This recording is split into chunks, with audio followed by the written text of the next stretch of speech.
are once again. There's Daddy. There's Janie Mae. This is the first we see of Janie Mae, or you guys see, or we all see of Janie Mae. This is her adoption day. Let me see if I can. My name is Jane Mae Greenwald. I was born on April 20th, 2001 in Wuzhou, China. I was adopted on April 1st, 2002. So we saw her for the first time yesterday. Do I have to, should I put on a more formal shirt? Okay, tell me if I need I'd to. rather be on this side. Well, Dad's slouching. Should I slouch then? Yeah. No. Where do we look? My name's John Greenwald, and I'm 63 years old, and I am now retired. I'm a retired Army helicopter pilot. My name is Natalie Greenwald. I am 62 years old, and I used to work part-time in a bookstore, and I have since moved and now just redecorating a home. In 2002, my parents flew 7,589 miles from Illinois for a second time to come get me in China. I was just 19 days shy of turning 1 when they first met me. I was 15.4 pounds, 26 inches long, I had no teeth, and I sucked my fingers. I was perfectly healthy. In that same year I was adopted, about 5,000 other Chinese baby girls were adopted amid the one-child policy. China's National People's Congress is underway in Beijing. The delegates will officially appoint the country's next premier and his cabinet. The economy and pollution will be among the challenges facing the new leadership. So, too, will be what to do about the increasingly unpopular one-child policy. In 1979, China pressured families to limit themselves to one child. It wasn't until 1980 when the policy was officiated. The law was enforced through providing contraceptives, forcing abortions, and sterilizations. Sources say that after 1980, near 400 million births were prevented. Naturally, this caused further controversy, causing a vast divergence between male and female births. Male babies were greatly favored over female babies. This is because the firstborn child of a family inherits the property, family name, and are typically responsible for taking care of the parents in their elder years. The ratio of female abortions skyrocketed, as well as female babies abandoned and put up for adoption. Okay, and lots of kids in this hotel. 15 couples from Norway adopted children this week. And they're pretty entertaining. They are out and about. They stay busy. Oh, and there's another little girl. And she's funny. Well, we do know that you were found, I believe, or left to be found at a bridge, I believe. And I believe it was more out in the country somewhere. I don't think it was right in the city. That was my understanding, that it was a bridge kind of out in the country. So somebody found you there, and I must have brought you to the orphanage, or I don't know if they bring you to the police first.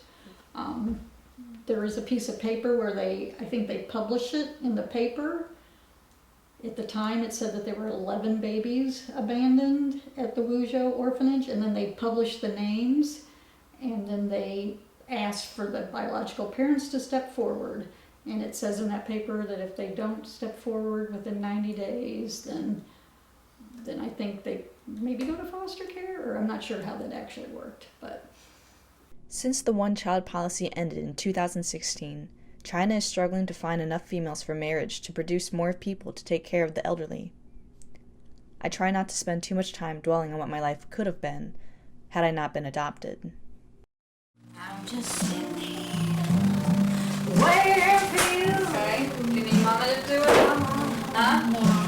Turn me on. Like, quit playing with it. I won't let you help me anymore. Like the desert. I grew up like any other child. I played with the neighborhood kids. I took the bus to and from school. My dad taught me how to ride a bike, and I started to take dance lessons. This was the beginning of where I found my love and passion for dance. Oh, go. She's got a call. I gotta go.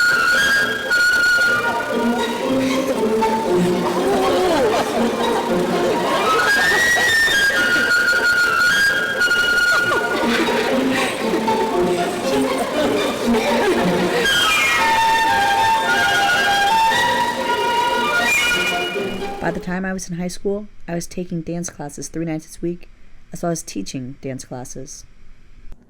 I was also a member of my school's dance team, performing at every home football and basketball game, as well as competition season. Not only did I love dance, but I realized I loved performing. I did eventually become curious about my biological parents and the orphanage where I stayed as a child, but I had no idea how to find answers. So, I started with a DNA kit. So, I got an Ancestry DNA test kit to see what their test results had to say about me. And if we go to the DNA, I can see my summary. So 51% Chinese, 48% Thai, 1% Vietnamese. Gives you a little summary. Primarily located in China, also found in Taiwan. It says, our southern China region reaches from mountainous Guangxi to bustling Hong Kong and the southern coastline along the South China Sea. Learning about my ethnicity doesn't really change much about me. I always thought I was just 100% Chinese, but now I know I'm only 51%, so I guess that's good to know. It's funny, because every now and then I get emails from Ancestry.com about my traits. And it gives you a little summary about your traits. It says morning and night person. I'm going to tell you right now, I'm definitely not a morning person. There's a lot of other things. Nutrients, gosh, fitness, sensory. Sun sneezing. I am a sun sneezer. Let's see what it says. Jane. Your DNA suggests you sneeze when exposed to bright light. That's true.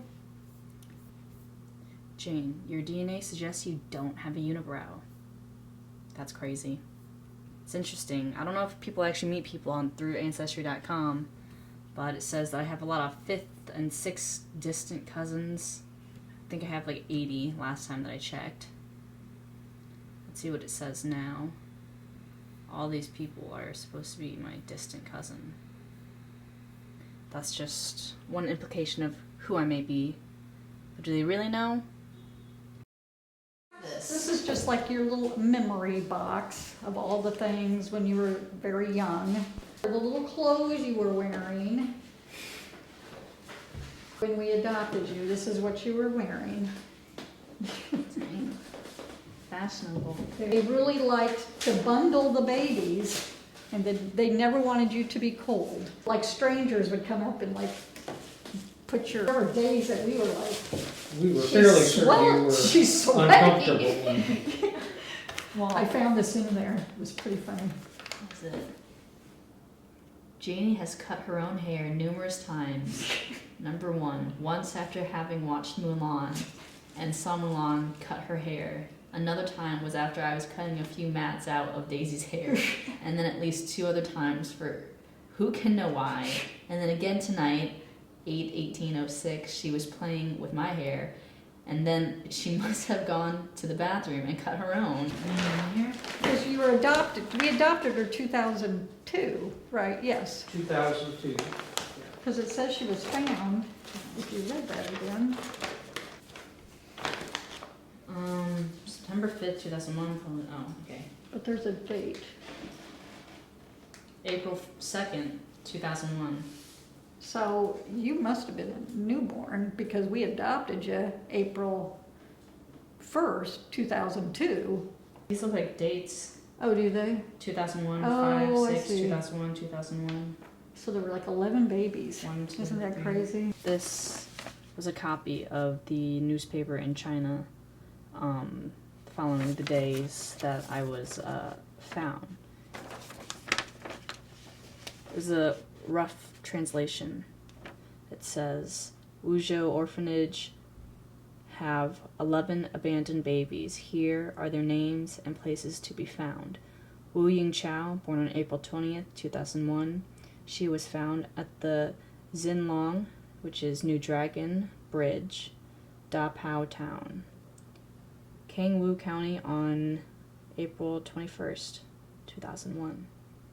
Another 10 babies' names and it says, anyone who can help us to find their biological parents, please contact us. If not, after certain of time, 90 days, we will take her as abandoned child care to be processed. Guangxi Civil Administration Bureau. Before I started this documentary, I thought I knew exactly who I was, where I came from, and everything in between. But there are some details to the story that I hadn't yet discovered. This is written on April 5th. My mother wrote my biological mother a note, and I have never read it. Nah, my mother doesn't remember what she put either, but this is 15 days before my birthday, whichever year that might be. But let's find out what it says.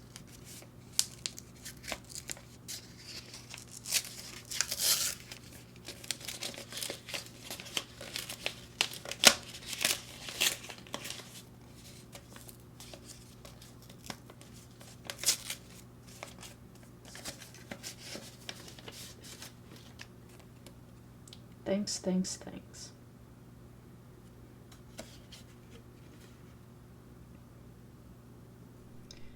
To Janie's mom in China.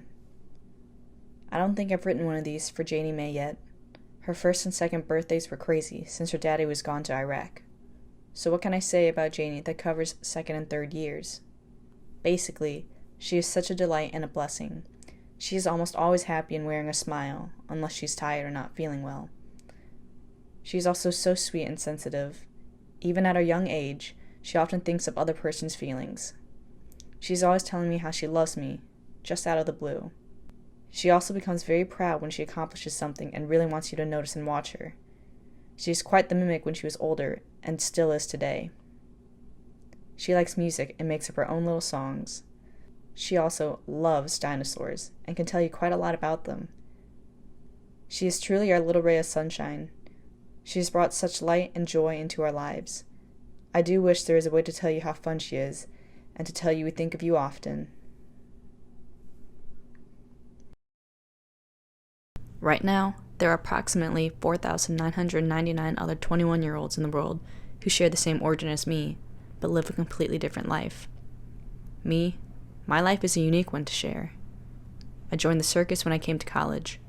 I not only dance, but learned how to perform in the air, 30 feet in the air to be specific. I tumble and do acrobatic sports as well. I'm majoring as a film and digital media student and completed my minor in technology. I love to longboard. I longboard to class every day. I work as a bartender on the weekends and I love my job. I've thought about going back to China one day, but for now, I will keep this lucky life I have. My name is Jane May Greenwald. People call me Janie, and this is my story.